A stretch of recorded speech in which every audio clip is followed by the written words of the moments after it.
Delighted to have James Van Der Beek back on the show. He is the creator, right? Creator, showrunner, executive producer, writer, actor, and star of a show that is great on Viceland called What Would Diplo Do? I'll tell you, if you don't like the reggaeton horn, you're going to have a lot of trouble with the show because there's a lot of reggaeton horn in it. But I don't know where to start because it's such a crazy idea that, James, you must have spent so much time over the past few months just explaining to people because it's so meta, right? It's such a weird idea. Yeah, it all came from this commercial I'd done for the Mad Decent Block Party tour. I had never met Diplo. I had heard him talk about music and how he kind of blended different influences, and I thought, this guy's kind of a genius. Brandon Dermer was the guy who was tasked by his management with coming up for a commercial for it. It was his idea for me to play Diplo. Is that right? Yeah. He just thought, James looks enough like him. He's done that kind of meta thing before. We did this commercial. I thought they would be it. And then Viceland came to us and said, where are you taking this? We're like, what? That commercial I said done. It's behind it. I'm already finished. Like, this series. I'm like, this is not a series, guys. You guys are really cute. It's a skit, wow. right? That's what you thought. It was just a skit. It was a one-off. It's like a Dollar Shave Club type vibe. And so, my infinite wisdom, I went back and said, guys, I'll think about it. And then I thought about it that night, and I was like, wait a minute, this could totally be fun. Like, and if we did like EDM Jesus sucks at life, that was like the kind of pitch initially. And then, what I really want to do were like parables about life through the eyes of a clown. That's what we pitched Spike Jonze. That sure is what it looks like. Vice. And then, they gave us a green light and went off and wrote it. Now, I would imagine there must be a lot of people who don't know who Diplo is, or you're kind of pushing a rock up a hill, at least with the title, from people who are just flipping around on their TV if they're not plugged in, right? Yeah, it's like I've said before, like there are two groups of people. There are people who have no idea who Diplo is, right. And there are groups, and then there are people who are like can't believe anybody doesn't know who Diplo is. Right. It's like a very, two very divided camps. So it's actually been kind of fun, because really what you want to do is like you want to add value. You don't want to this is somebody who's out there, right? Making way more money than I do every year. Yeah, he's a real person. Yeah, right? like I don't want to mess with this thing, So like the fact that I am actually explaining to people who he is and kind of brought it, I feel like okay, at least I'm adding to his coffers a little bit. It kind of makes it look like Diplo hired a guy to walk around and promote him all the time. It's pretty much what like Marshmallow's doing, but with a real dude. Yeah. Yes, right, exactly. Yeah. So did you have to get his approval? Did you talk to him about the series? He's an executive producer. He's an executive producer. Yeah, but when I say that, he gave us music and was totally cool and open and like allowed for me to swap places with him on stage a couple times, but he was not meddling at all. I mean, you make him look like a complete idiot. Yeah. You do. And it's brilliant, but does he ever come to you and go, okay, take it? No, he's never done that. He's never done that. He's never done that. He was, I think, before I did the series, I sat down with him, and when I know from having played myself on TV that the only way to do it is like you have to do what's funniest. Don't ever be afraid of insulting me. That's what I said to Anashka Khan before I did Apartment 23.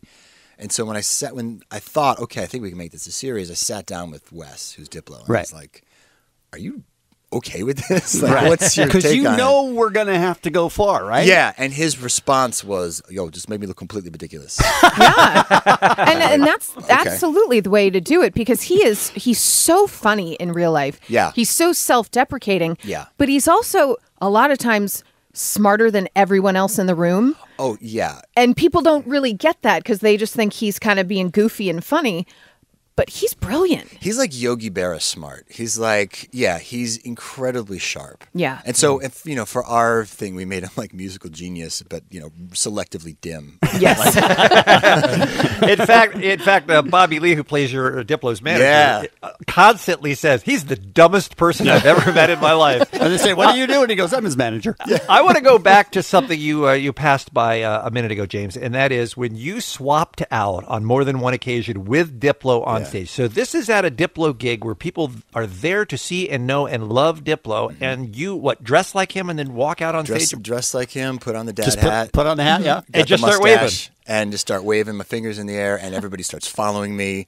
And I knew there was a camera over my left shoulder, and I was like, this is going to look like $1 bazillion. That's a great shot. And those people just thought you were Diplo. Yeah, they did. I mean, from like 20 feet away, I could be a stunt double, really. And there's no part of an audience member at a major laser show going, It's that close, right? Are they going to swap him out for the guy from Boston Street?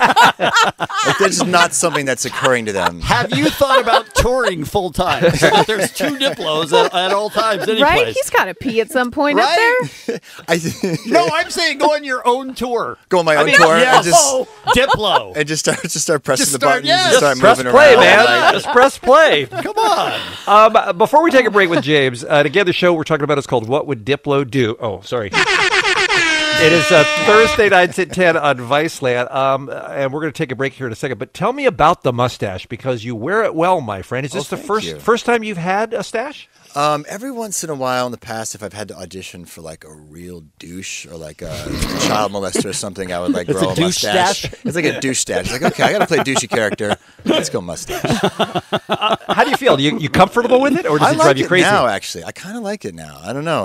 What's the wife I've gotten think? used to it. The wife likes it. She doesn't like me clean shaven. Is that right? Okay, Yeah. gotcha. Yeah, she's like, yeah. Cover that face I up. support Exactly. her. Cover that thing up, for God's sakes. Aw. James Vanderbeek is here on the Kevin and Bean Show. More with our guest in a moment on KROQ.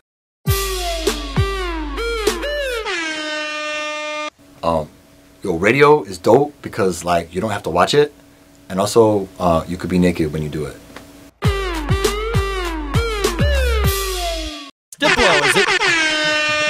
Diplo is in the studio with us.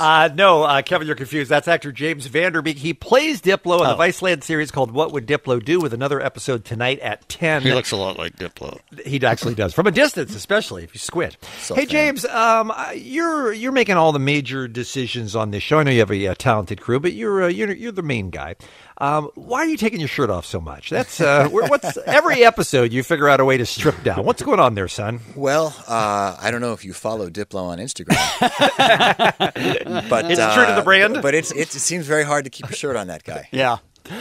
The episode where you and Kevin, you'll relate to this, where you get locked out of your hotel room in just a towel. Oh, yeah. That was funny.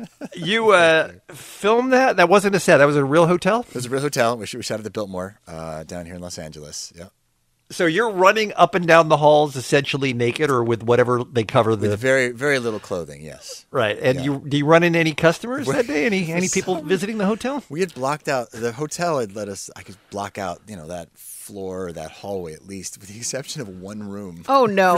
Really? How lucky was I don't know that if it was a person? computer error or what, but there's this I'm running down the hall and I'm like walking back, and this elderly couple Oh no! shows up. Oh, no. And goes into the room, and like he's got like elderly, like they're dressed up. He's got a vest on and like a tie and the whole thing, and she's not happy.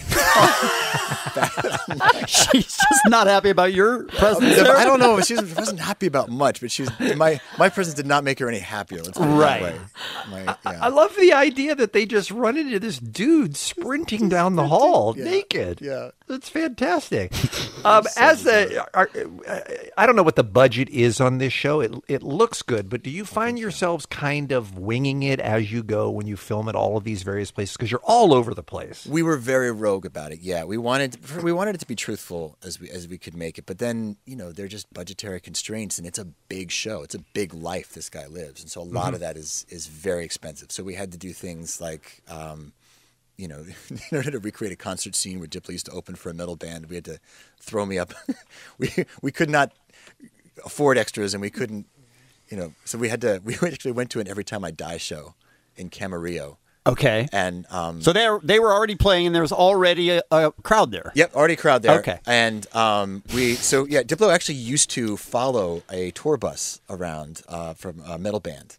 And he used to follow it around in his Scion, and he used to let him open for them. Really? And he would stay in the Ridiculous. cheapest hotels he could find and then open for them. And he told me that every once in a while he would get booed. And I was like, this has to be in our show. Oh, man. But again, couldn't really afford to shoot it. So we just threw me up on stage in front of an Every Time I Die crowd. But if we told them what was going on, then they would be legally paid SAG extras. Oh, so there's no way you can tell them what's going on. We can't tell them. All we right. can't give them a heads up on anything. So you just have to go up there and take the hate. So I said, well, what would happen if we just announced, hey, you guys ready for Every Time I Die? They're like, ah! All right, but first, all the way from Florida, DJ Wesley Pence. And so I went up in an emo haircut and a Wolf Shaman shirt. I played really, really slow electronic music.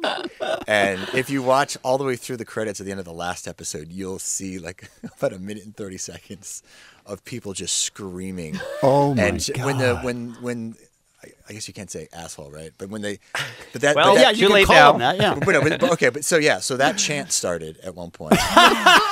And you're so happy. happier, I You're was so happy, really, right? I was pretty psyched about that. And But it's got to be both. Like you're a human being and you're being booed. But for the show, it's great. for the show, it's amazing. What really, really got me, because it's like a hardcore crowd, Right. you know, those are generally some very sweet people. Right. It was when other people in the crowd started chanting, "Shut up, let him play!"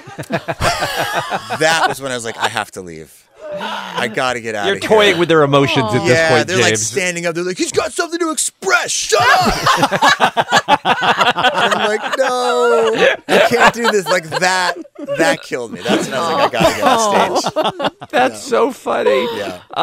One of the meta things about your program, by the way, phenomenal cast. Kroner is my Agreed. favorite character of the whole show. H. Michael Kroner's amazing. He's so brilliant. He's hilarious. The comedian Bobby Lee plays your manager. We mentioned. I know Jamar Malachi. I don't know his comedy, but apparently he's phenomenal. as Jamar a Neighbors. He's got comedian. these comedy mixtapes out there. You should check him out. Jamar Neighbors. Yeah. He's hilarious. And talk about Jasper, because this is one of the most meta bits of casting ever.